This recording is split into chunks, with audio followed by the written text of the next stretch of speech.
uchaguzi ikipendekeza Mheshimiwa Diana Enock Philemon kugombea nafasi ya makamu mwenyekiti. Wageni waalikwa, mabibi na mabwana, tumsifu Yesu Kristo. Naitwa Diana Enock Philemon. Nimesimama mbele yenu kuwaomba kura zenu ili niweze kuwa makamu mwenyekiti wa halmashauri, niweze kutumika nanyi kuhakikisha tunapata mafanikio na maendeleo katika halmashauri yetu. Naombeni kura zenu zote.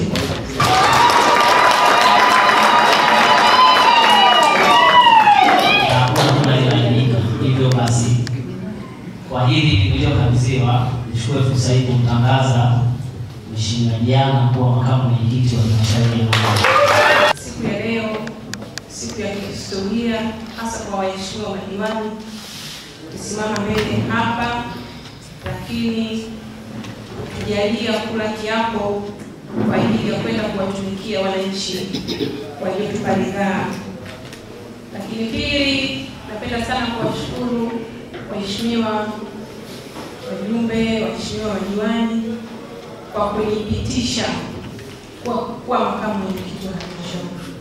Ndugu zangu, hii ni heshima kubwa mmenipa, na sitatamani wala sitataka kuona heshima hii inavunjikia mikononi mwangu. Ninawaahidi kufanya kazi kwa bidii. Ninawaomba sana twendeni tukashirikiane pamoja na mwenyekiti wetu ili tuweze kufikia malengo yetu. Lakini historia sasa imeandikwa, nimekuwa makamu mwenyekiti wa halmashauri mwanamke wa kwanza ndani ya wilaya ya Mara. Asante sana. Ndugu zangu, napenda kuwapongeza sana waheshimiwa wote madiwani kwa nafasi hii iliyofikia. Sasa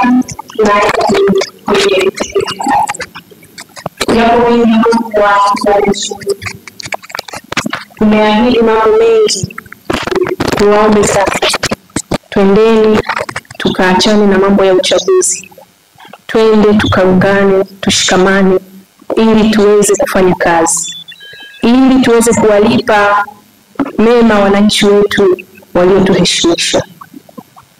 Nipende kuwashukuru sana na kuwapongeza watumishi wetu wote wakiongozwa na mkurugenzi kwa kazi kubwa ambayo mmekuwa mkiifanya kwa kipindi chote, na tunaamini mtaendelea kutusaidia sisi wanasiasa. Niseme sisi waheshimiwa madiwani tunawategemea sana ninyi ili tuweze kufanikisha malengo yetu. Kwa hiyo tunawaomba sana waheshimiwa, tunaomba sana watumishi, nendeni mkatupe ushirikiano wa kutosha. Pale tutakapowahitaji msisite kutupokea. Twendeni tukaheshimiane, twendeni tukapendane, ndipo tutakuwa na maendeleo ya pamoja, lakini tutafanikiwa sote kwa pamoja. Twendeni tukafanye kazi kwa umoja. Baada ya kusema hayo, Mheshimiwa Mwenyekiti, niendelee kukushukuru sana.